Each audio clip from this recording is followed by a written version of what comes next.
Assalamualaikum warahmatullahi wabarakatuh. Bismillahirrahmanirrahim. Alhamdulillahirabbil alamin. Wa bihi nasta'inu ala umurid dunya waddin. Allahumma sholli wa sallim wa barik ala habibina wa syafi'ina sayyidina wa maulana Muhammadin wa ala alihi wa ashabihi wa ala manittaba'a huda ila yaumiddin. Amma ba'du. Bismillah. Mari kita lanjutkan ngaji filsafat kita. Malam ini tema terakhir untuk bulan Februari dalam tema cinta.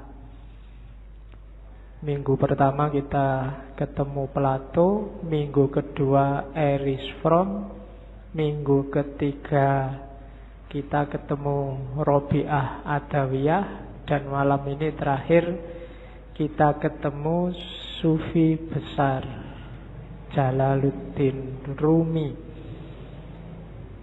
Oke, monggo nyari tempat. Yang belum ngambil minum silahkan ngambil minum. Ya, nanti kalau ketelatan enggak kebagian. Ya, diambil aja sendiri-sendiri ya. Oke. Rumusnya tetap sama untuk ngaji kita. Fokusnya tetap pada pengayaan ilmu. Diharapkan rumusnya kayak Sokrates.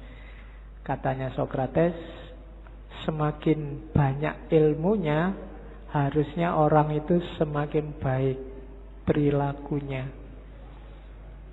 Tambahnya ilmu harus korelatif dengan semakin baiknya amal. Kenapa begitu? Mungkin teman-teman komplain, kan banyak orang ilmunya banyak tapi juga kurang ajar. Enggak, orang yang ilmunya banyak kok tetap kurang ajar, itu kalau menurut Sokrates dia bukan orang pinter. Karena kalau orang ilmunya banyak tetap perilakunya tidak bagus, dia sedang melakukan sesuatu yang bertentangan dengan ilmunya, dan itu akan menghasilkan hidup yang gelisah, hidup yang galau. Dan hanya orang bodoh yang milih hidup sumpek. Orang yang sudah tahu kalau korupsi itu jahat, merusak, kok tetap korupsi, itu katanya Sokrates orangnya bodoh. Maka visi kita di ngaji ini yang bolak-balik saya sampaikan, semakin nambah ilmunya harusnya semakin baik kelakuannya. Rumusnya itu. Kalau belum, ya diusahakan. Kan cuma itu. Bismillah. Kita sekarang masuk ke seorang sufi besar. Asalnya dari Balkh. Kalau tulisannya Balkhi. Daerah Afghanistan. Dari sekitar awal abad 13. Jalaluddin Rumi ini lahirnya 1207 dan nanti meninggalnya tahun 1273. Sufi Jalaluddin Rumi ini terkenal tidak hanya di dunia Islam. Orang Barat juga banyak yang jatuh cinta sama Jalaluddin Rumi. Dulu tahun 2007, waktu PBB 2007 800 tahun peringatannya Rumi, itu UNESCO PBB mencanangkan tahun 2007 adalah tahun Jalaluddin Rumi. Jadi orang Barat aja banyak yang jatuh cinta, padahal kita banyak yang tidak kenal sama Jalaluddin Rumi. Jangan-jangan orang luar lebih mengapresiasi. Dan sejauh yang saya tahu, muka kita umat Islam itu banyak diselamatkan oleh beliau-beliau ini. Stigma-stigma negatif Islam yang teroris, Islam yang ngamuan, itu menjawabnya mudah karena ada orang-orang seperti Jalaluddin Rumi ini. Jadi kalau ada yang ngomong, oh Islam itu ngamuan, oh enggak, coba dilihat Rumi itu. Kebetulan nama ini diakui. Bahkan Paus Yohanes ke-23 itu menghormati Rumi. Dia bilang, kalau di hadapan Rumi, saya harus tunduk dan patuh. Itu mereka.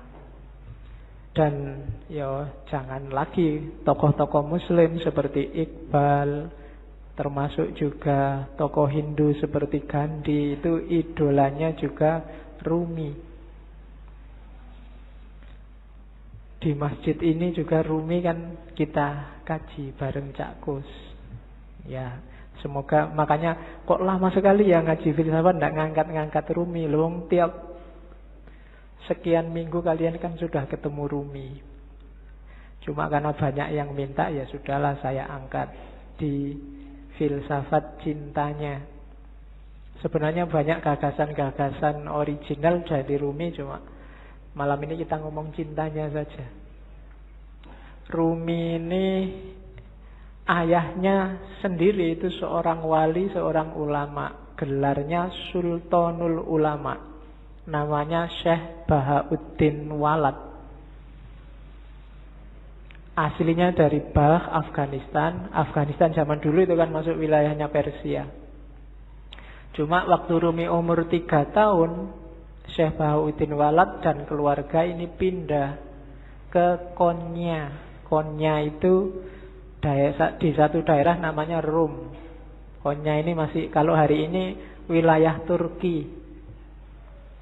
Makanya karena tinggalnya di daerah Rum, gelarnya, panggilannya Rumi. Asalnya dari Rum. Nama aslinya Jalaluddin. Nanti Jalaluddin Rumi ini sejak kecil sudah pintar. Bahkan begitu masuk ke Konya, beberapa tahun saat dia umur 7-8 tahun, sama ayahnya diajak sowan ke wali besar saat itu, Fariduddin Attor. Begitu Fariduddin Attor sama Rumi melihat Rumi, Rumi ini saat itu berdiri di belakang ayahnya. Katanya Attor, lihatlah, lautan sedang datang. Dan di belakang lautan itu ada samudra. Jadi Sufi dan wali itu biasanya lebih ngerti siapa ya jadi siapa. Dan ramalannya Fariduddin Attor benar bahwa Rumi ini nanti melebihi ayahnya jauh. Setelah ayahnya meninggal, nanti Rumi lah yang menggantikan ayahnya. Kalau zaman sekarang mungkin di pondoknya, santrinya banyak, 4.000-an lebih. Sehingga dikenallah nanti Rumi dengan gelar Maulana. Maulana Rumi, tuan kami, tuannya orang Rum. Itu karena kepinterannya seorang Rumi. Jadi dia profesor pinter zaman itu. Meskipun nanti ada titik balik kehidupannya yang membuat dia jadi tidak sekedar orang pinter, tapi jadi orang sufi besar. Jadi yang bikin titik balik ini nanti ketika dia bertemu gurunya, namanya Syamsu Tabriz, Syamsuddin At-Tabrizi. Ini sufi misterius yang kemarin waktu kita ngaji Sunan Kalijogo, kan waktu Sunan Kalijogo mau naik haji ke Mekah terus transit di Malaya, di Pulau Upih itu, nunggu kapal, bergurulah Sunan Kalijogo pada seorang wali yang namanya Syamsu Tabriz. Kalau di Serat Jawa namanya Syekh Sutabrid. Syekh Sutabrid ini dimungkinkan ya wali pengembara Syamsu Tabriz ini, meskipun ada beberapa kritik termasuk ndak sinkron tahunnya, tapi bisa jadi juga. Nah, itu Rumi. jatuh cinta luar biasa sama gurunya. Jadi kalian gak usah heran kalau baca sejarahnya Rumi. Rumi kok sampai segitunya ya sama gurunya. Masa gurunya cowok loh. Ya kan, biasanya sing pikirannya aneh-aneh, cowok seneng cowok berarti, enggak gitu. Ya, kayak kamu kagum sama gurumu yang kamu anggap luar biasa kan juga kamu saking harapannya, saking senengnya. Dan Rumi ekstase kalau sama gurunya ini. Rumi dapat banyak sekali pelajaran dari Syamsu Tabriz. Dari situlah Rumi kemudian mulai menarik diri dari dunia ramai. Dia mulai zuhud, mulai uzlah, yang nanti memunculkan fitnah-fitnah, bikin Syamsu Tabriz tidak nyaman di dekat Rumi, terus pergi. Ketika gurunya ini pergi, itu Rumi mengalami semacam depresi, semacam stres, ditinggal orang yang paling disayangi. Mulai